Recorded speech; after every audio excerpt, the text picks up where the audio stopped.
নমস্কাৰ অকনিহত মই তোমালোকৰ চিন্ময়ী বাইদেউ আজি আকৌ তোমালোকলৈ লৈ আহিছো তোমালোকৰ আমাৰ চৌপাশৰ পৰিবেশ ইয়াৰে আজি আমি তৃতীয়টি অধ্যায়ৰ অষ্টমটি পাঠ আমাৰ চৌপাশৰ বায়ুৰ পঞ্চমটি অংশ আলোচনা কৰিম এই অংশটিত আছে অনুশীলনীৰ অংশ এতিয়া আহাচোন এই অনুশীলনীৰ অংশলৈ যাও আৰু ইয়াৰ প্ৰশ্নসমূহৰ উত্তৰবোৰ কৰিবলৈ চেষ্টা কৰো এতিয়া চোৱাচোন প্ৰথমতে তোমালোকক উত্তৰ লিখিবলৈ কৈছে অনুশীলনী একত তোমালোকক উত্তৰ লিখিবলৈ দিছে কত দিছে দূষিত বায়ুৰ পৰা হ'ব পৰা তিনিবিধ বেমাৰৰ নাম এতিয়া দূষিত বায়ুৰ পৰা হ'ব পৰা তিনিবিধ বেমাৰৰ নাম লিখোচোন আহা উত্তৰ দি লিখিবা দূষিত বায়ুৰ পৰা হ'ব পৰা তিনিবিধ বেমাৰৰ নাম হ'ল চকুৰ অসুখ কাহ ছালৰ বেমাৰ ইয়াৰ উপৰিও তোমালোকে বেলেগ বেলেগ বেমাৰৰ নামো ইয়াত লিখিব পাৰিবা যেনেকৈ চৰ্দি জ্বৰ হাঁওফাঁওৰ বেমাৰ গতিকে তাৰে পৰা আমাক তিনিবিধ বেমাৰৰ নাম লিখিবলৈ দিছিলে গতিকে আমি ইয়াত তিনিবিধ বেমাৰৰ নাম লিখিলো ইয়াৰ পিছলৈ যাওঁচোন আহা ইয়াত আকৌ খত সুধিছে পানীত থকা জীৱবোৰে ক'ৰ পৰা উশাহ লয় উত্তৰ হ'ব পানীত থকা জীৱবোৰে পানীত দ্ৰৱীভূত হৈ থকা বায়ুৰ পৰাই উশাহ লয় এতিয়া ইয়াৰ পিছলৈ যাওঁচোন আহা গত দিছে বায়ুৰ উপস্থিতি অনুভৱ কৰিব পৰা দুটা কাৰ্য উত্তৰ হ'ব বায়ুৰ উপস্থিতি অনুভৱ কৰিব পৰা দুটা কাৰ্যৰ নাম হ'ল বিচনীৰ বা ললে আৰু গছপাত লৰিলে গতিকে বিচনীৰ বা ললে আৰু গছপাত লৰিলে আমি গম পাওঁ যে বায়ু আছে নহয়নে বাৰু এতিয়া ইয়াৰ পিছৰ প্ৰশ্নটো চাওঁ আহা ইয়াত কৈছে দুই দিছে শুদ্ধ উত্তৰটো বাছি উলিয়াই চিন দিয়া এতিয়া ইয়াত দুটাকৈ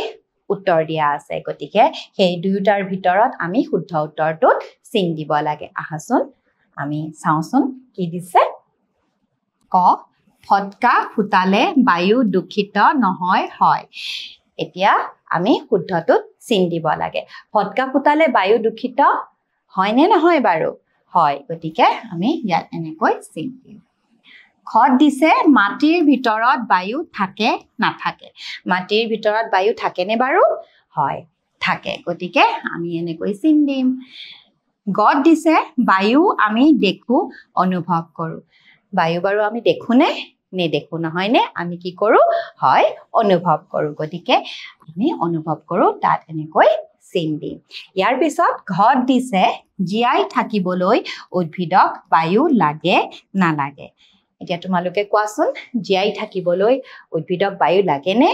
হয় লাগে নহয়নে বাৰু গতিকে ইয়াত আমি এনেকৈ চিন দিম গতিকে আমি শুদ্ধ উত্তৰটো বাছি উলিয়াই এনেকৈ চিন দিলো এতিয়া ইয়াৰ পিছলৈ যাওঁচোন আহা ইয়াৰ পিছৰ প্ৰশ্নটো দিছে তিনিত দিছে ইটাৰ টুকুৰা এটা পানীত পেলাই দিলে বুৰবুৰণি কিয় উঠে আমি পাঠটোত শিকিছিলো নহয়নে বাৰু ইটাৰ টুকুৰা এটা পানীত পেলাই দিলে কিয় বুৰবুৰণি উঠে নহয়নে বাৰু গতিকে ইয়াৰ উত্তৰটো হ'ব উত্তৰত লিখিবা ইটাৰ টুকুৰা এটা পানীত পেলাই দিলে ইটাৰ টুকুৰাটোৰ ভিতৰত সোমাই থকা বায়ুখিনি ওলাই আহে আৰু সেই খালী ঠাইখিনি পানীয়ে পূৰ কৰে বাবে বুৰবুৰণি উঠে এতিয়া তোমালোকে এই প্ৰশ্নটোৰ উত্তৰ এনেকৈ লিখিবা এতিয়া ইয়াৰ পিছৰ প্ৰশ্নটোলৈ যাওঁচোন আহো ইয়াত তোমালোকক ছবি আঁকিবলৈ দিছে চাৰিত দিছে আকাশত উৰি থকা এখন চিলাৰ ছবি আঁকা গতিকে এই প্ৰশ্নটোৰ উত্তৰ তোমালোকে নিজেই ইয়াত আকাশত উৰি থকা এখন চিলাৰে নিজে আঁকি উত্তৰটো দিবা এতিয়া ইয়াৰ পিছলৈ যাওঁচোন আহা 5 নঙত দিছে বায়ু দূষিত নহবৰ বাবে কি কি ব্যৱস্থা হাতত লবা লিখা এতিয়া বায়ু দূষিত নহবৰ বাবে কি কি ব্যৱস্থা হাতত ল'ব পাৰি লিখিবলৈ দিছে এতিয়া আহাচোন ইয়াৰ উত্তৰটো কৰো ইয়াত এনেকৈ তোমালোকে উত্তৰ লিখিবা একত বায়ু দূষিত নহবৰ বাবে আমি গছ-গছনি ৰোপণ কৰিব লাগে 2 লিখিবা যান-বাহনৰ ব্যৱহাৰ কমকৈ কৰিব লাগে কম দূৰত্ব যাবলৈ হলে খোজ কাঢ়ি বা চাইকেল ব্যৱহাৰ কৰিব লাগে 3 প্লাষ্টিকৰ ব্যৱহাৰ কম কৰিব লাগে